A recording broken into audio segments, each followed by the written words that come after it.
ہمارے ہاں میلاد کی محفلیں ہوتی ہیں، سیرت کے جلسے ہوتے ہیں، حضور کے مناقب بیان کیے جاتے ہیں، حضور کی فضیلتیں بیان ہو رہی ہیں، آپ کے گیسوؤں کی بات ہو رہی ہے، اور باتیں ہو رہی ہیں، سایہ تھا نہیں تھا اس کی باتیں ہو رہی ہیں، حالانکہ وہ irrelevant ہے۔ یہ کہانیاں معلوم ہوتی ہیں، انہونی باتیں معلوم ہوتی ہیں، لیکن چونکہ یہ پوری تاریخ ہے، یہ کوئی 5-6 ہزار سال پرانی بات نہیں ہے۔ 1400 برس کیا ہوتے ہیں انسانی تاریخ کے اندر؟ یہ تمام تاریخ جو ہے محفوظ ہے، ایک ایک چیز محفوظ ہے۔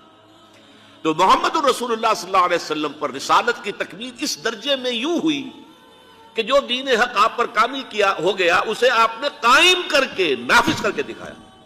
یہ ہے در حقیقت تکمیل رسالت کا مظہر اول۔ یہ بہت بڑی بات ہے، بہت بڑی بات ہے، اور سیرت کا یہ حصہ اکثر و بیشتر لوگوں کے سامنے نہیں ہے۔ ہمارے ہاں میلاد کی محفلیں ہوتی ہیں، سیرت کے جلسے ہوتے ہیں، حضور کے مناقب بیان کیے جاتے ہیں، حضور کی فضیلتیں بیان ہو رہی ہیں، آپ کے گیسوؤں کی بات ہو رہی ہے، اور باتیں ہو رہی ہیں، سایہ تھا نہیں تھا اس کی باتیں ہو رہی ہیں، حالانکہ وہ irrelevant ہے۔ سیرت، اصل سیرت کیا ہے؟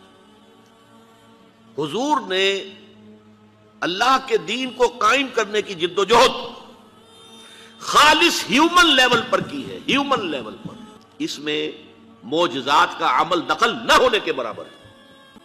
تکلیفیں جھیل کر، مصائب برداشت کر کے، فاقہ جھیل کر، زخم جھیل کر، اپنا خون زمین پر گرتا ہوا دیکھ کر، 259 اپنے جانثاروں کی لاشیں دیکھ کر، یہ مراحل طے کر کے یہ کام کیا ہے۔ ایسا نہیں ہوا بس دعا مانگی اور بیڑا پار ہو گیا، نہیں۔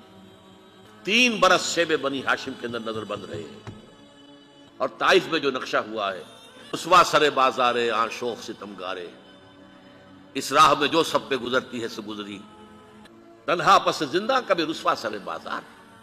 طائف میں کیا ہوا ہے؟ تینوں جو بڑے سردار تھے ان سے گفتگو کی ہے، انہوں نے تو ایسے جملے کہیں چبھنے والے جو کلیجے کو چیرتے ہیں۔ اور پھر جب سٹریٹ ارچنز جو ہوتے ہیں، آوارہ لوگ، آوارہ لڑکے، انہیں اشارہ کیا ذرا ان کی خبر لو، یہ نبی بنے پھرتے ہیں، نبوت کا دعویٰ کر رہے ہیں، ذرا خبر لو ان کی، اور وہ پتھراؤ کر رہے ہیں۔ ساتھ صرف ایک ہے، حضرت زید ابن حارثہ، وہ سامنے سے آ کر روک بنتے ہیں، ڈھال بنتے ہیں، تو وہ پیچھے سے پتھر آ رہے ہیں، وہ پیچھے کی طرف سے جاتے ہیں تو آگے سے پتھر آ رہے ہیں۔ جسم لہو لہان ہو گیا ہے، جسم کا خون بہہ کر جا کر جوتیوں میں جم گیا، غشی سی تاری ہوئی ہے، تھک کر بیٹھ گئے ہیں تو 2 گنڈے آئے ہیں، ایک نے اس بغل میں ہاتھ ڈالا، ایک نے اس بغل میں ہاتھ ڈالا، اٹھاؤ جاؤ۔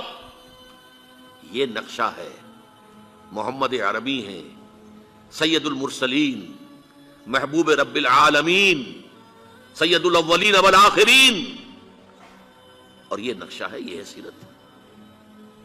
یہ کوئی بیان نہیں کرتا اس تکلیف کا، جو پھر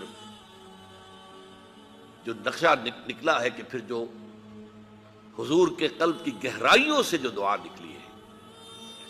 واقعہ یہ ہے کہ کلیجہ شک ہوتا ہے اسے پڑھتے ہوئے۔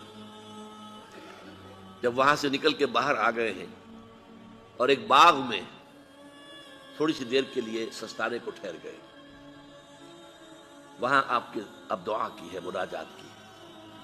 اللہم الیک اشکو ضعف قوتی وقلت حیلتی وہوانی علی الناس۔ اے اللہ تیری جناب میں فریاد لے کر آیا ہوں اپنے وسائل اور طاقت کی کمی کا، اور لوگوں کے سامنے جو رسوائی ہو رہی ہے اس کا۔ کہاں جاؤں، کس سے فریاد کروں؟ تیری ہی جناب میں فریاد لے کر آیا۔ الی من تکلنی، مجھے کس کے حوالے کر دیا ہے؟ الی بعید یتجہمنی اور الی عدو ملکت امری، کیا دشمن کے حوالے مجھے کر دیا جو چاہے کر گزرے؟ اندازہ کیجئے کہاں سے یہ الفاظ نکل رہے ہیں۔ لیکن پھر یہ فریاد جو ہے اس کا ٹرن کیا ہے؟